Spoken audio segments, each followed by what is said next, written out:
ছাত্র জনতার বিপ্লবে যখন আওয়ামী লীগের প্রায় পরাজিত এবং পরাভূত হওয়ার মতো অবস্থা হয়েছে, তখন আপনার এই পুরা বিপ্লবটাকে, পুরা অভ্যুত্থানটাকে সন্ত্রাসী কর্মকাণ্ড আখ্যায়িত করে অবাধে দমন নিপীড়ন চালানোর একটা পর্যায়ে জামাতকে নিষিদ্ধ করেছে। কোন রাজনৈতিক দলকে নিষিদ্ধ করার পক্ষে আমি না। আওয়ামী লীগ বাংলাদেশের স্বাধীনতা সংগ্রামে নেতৃত্ব প্রদানকারী দল। বিভিন্ন গণতান্ত্রিক সংগ্রামে এই দলটার অবদান ছিল। দল হিসাবে আওয়ামী লীগ নিষিদ্ধ করা মনে হয় না সমীচীন হবে। জামাত ইসলামকে আগে নিষিদ্ধ করার দাবিটা কাদের ছিল? আওয়ামী লীগ 15 বছর ক্ষমতায় ছিল, করে নাই কেন? তার মানে তো তাদের বদ মতলব ছিল। 15 বছর তারা ক্ষমতায় ছিল, তাদেরই সহযোগী সংগঠন বিভিন্ন মহল থেকে তারা এই ধরনের দাবি তুলেছে। আবার আমরা অতীতে দেখেছি আওয়ামী লীগ জামাতকে সাথে নিয়ে 1986 ইলেকশনে গেছে, 1988 সংসদে একসাথে পদত্যাগ করেছে। একসাথে পদত্যাগ করার পর একসাথে প্রয়াত মতিউর রহমান নিজামী সাহেবের সাথে আওয়ামী লীগের সভানেত্রী সাংবাদিক সম্মেলন করেছেন। বলেছেন উনি শুধু আওয়ামী লীগের লিডার না, উনি সকল বিরোধী দলের নেতা। পরবর্তীকালে জামাত যখন প্রেসিডেন্সিয়াল নির্বাচনে ছাত্র জনতার বিপ্লবে যখন আওয়ামী লীগের প্রায় পরাজিত এবং পরাভূত হওয়ার মতো অবস্থা হয়েছে, তখন আপনার এই পুরা বিপ্লবটাকে, পুরা অভ্যুত্থানটাকে সন্ত্রাসী কর্মকাণ্ড আখ্যায়িত করে অবাধে দমন নিপীড়ন চালানোর একটা পর্যায়ে জামাতকে নিষিদ্ধ করেছে। কোন রাজনৈতিক দলকে নিষিদ্ধ করার পক্ষে আমি না। আওয়ামী লীগ বাংলাদেশের স্বাধীনতা সংগ্রামে নেতৃত্ব প্রদানকারী দল। বিভিন্ন গণতান্ত্রিক সংগ্রামে এই দলটার অবদান ছিল। দল হিসাবে আওয়ামী লীগ নিষিদ্ধ করা মনে হয় না সমীচীন হবে। জামাত ইসলামকে আগে নিষিদ্ধ করার দাবিটা কাদের ছিল? আওয়ামী লীগ 15 বছর ক্ষমতায় ছিল, করে নাই কেন? তার মানে তো তাদের বদ মতলব ছিল। 15 বছর তারা ক্ষমতায় ছিল, তাদেরই সহযোগী সংগঠন বিভিন্ন মহল থেকে তারা এই ধরনের দাবি তুলেছে। আবার আমরা অতীতে দেখেছি আওয়ামী লীগ জামাতকে সাথে নিয়ে 1986 ইলেকশনে গেছে, 1988 সংসদে একসাথে পদত্যাগ করেছে।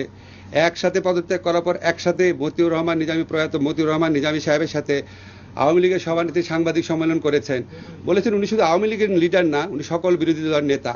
পরবর্তীকালে জামাত যখন প্রেসিডেন্সিয়াল নির্বাচনে ছাত্র জনতার বিপ্লবে যখন আওয়ামী লীগের প্রায় পরাজিত এবং পরাভূত হওয়ার মতো অবস্থা হয়েছে, তখন আপনার এই পুরা বিপ্লবটাকে, পুরা অভ্যুত্থানটাকে সন্ত্রাসী কর্মকাণ্ড আখ্যায়িত করে অবাধে দমন নিপীড়ন চালানোর একটা পর্যায়ে জামাতকে নিষিদ্ধ করেছে। কোন রাজনৈতিক দলকে নিষিদ্ধ করার পক্ষে আমি না। আওয়ামী লীগ বাংলাদেশের স্বাধীনতা সংগ্রামে নেতৃত্ব প্রদানকারী দল। বিভিন্ন গণতান্ত্রিক সংগ্রামে এই দলটার অবদান ছিল।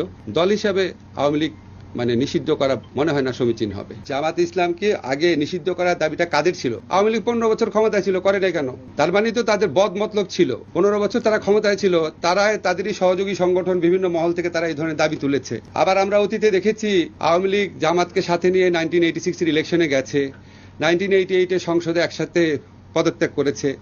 একসাথে পদত্যাগ করার পর একসাথে প্রয়াত মতিউর রহমান নিজামী সাহেবের সাথে আওয়ামী লীগের সভানেত্রী সাংবাদিক সম্মেলন করেছেন। বলেছেন উনি শুধু আওয়ামী লীগের লিডার না, উনি সকল বিরোধী দলের নেতা।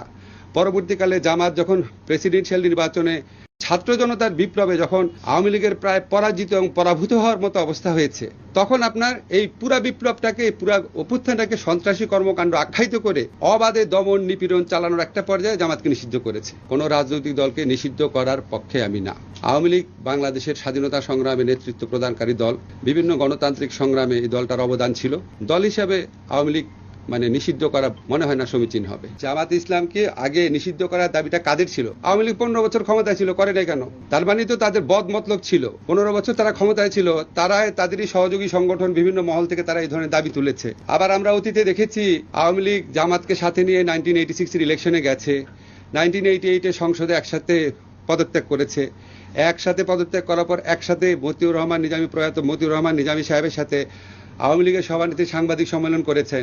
বলেছেন উনি শুধু আওয়ামী লীগের লিডার না, উনি সকল বিরোধী দলের নেতা। পরবর্তীকালে জামাত যখন প্রেসিডেন্সিয়াল নির্বাচনে